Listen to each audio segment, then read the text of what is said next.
Hi. I'm going to tell you a couple of stories today. Personal stories that I haven't told you before because they kind of fit in with my picture. Um, it's about diagnosis.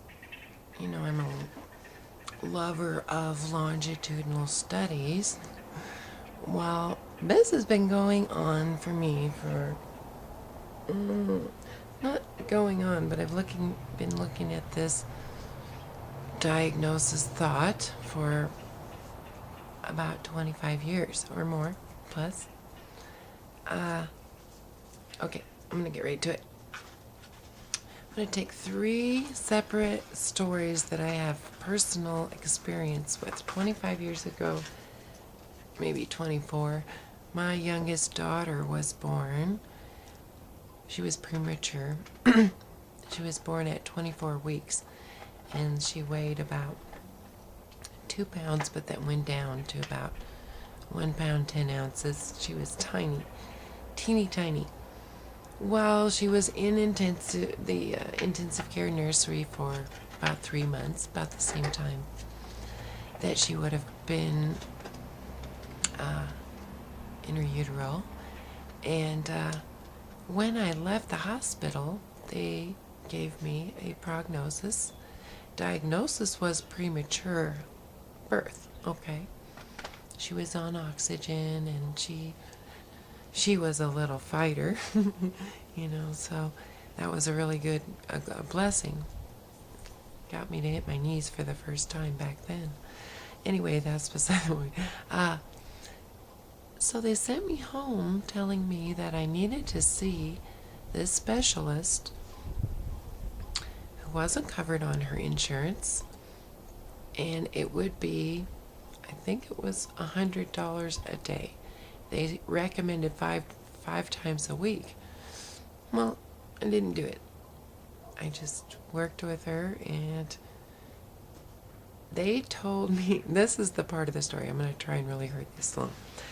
Told me she would be challenged, very mentally challenged, physically challenged. She would wear braces on her legs to walk. She wouldn't probably walk like other kids. She wouldn't talk the same. She'd have very thick glasses because they were concerned about an eye problem.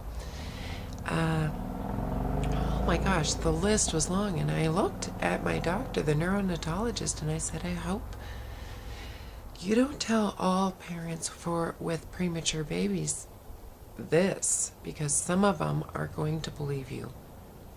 And I didn't. I didn't believe him. Not for 1 minute, not 1 second, not 1 nanosecond. And she got married last year, planned the whole wedding herself. She went to school along the way, right along with other kids. Just a hair, not really.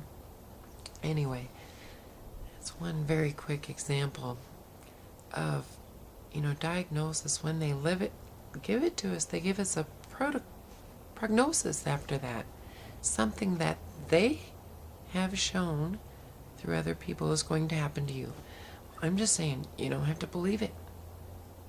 I didn't believe it with her, and she's 25 years old now, or 24, or something like that. And oh my gosh, she's beautiful. She's always been natural, normal, a beautiful child, a beautiful adult now. Anyway, and then there's the cancer. They gave me a diagnosis of cancer, malignant melanoma, stage 3, had gotten into my lymph system, and gave me a year to live. Told me,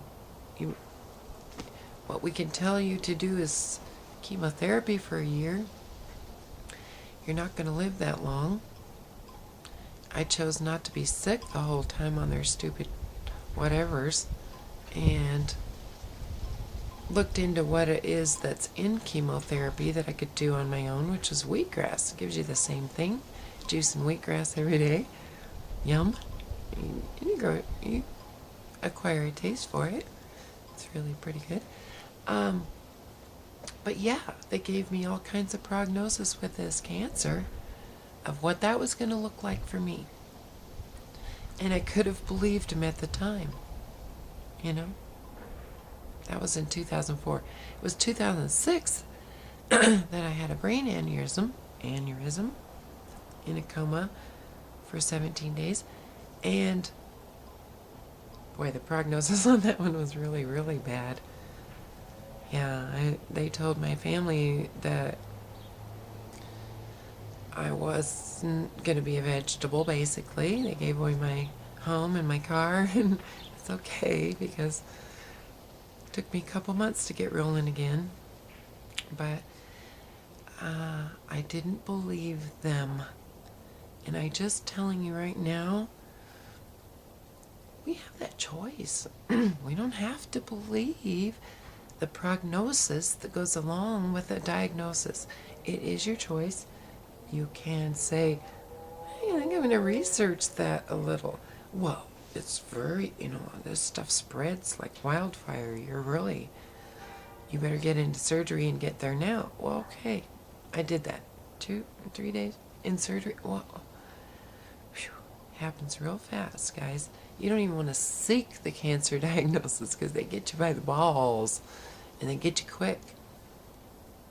If you don't want the cancer diagnosis, you eat today what you want to be today, healthy, clean. Hard to do when there's so much shit in our air, in our water. Oh, okay, I won't go there. Hey guys, sorry if I made that a little long.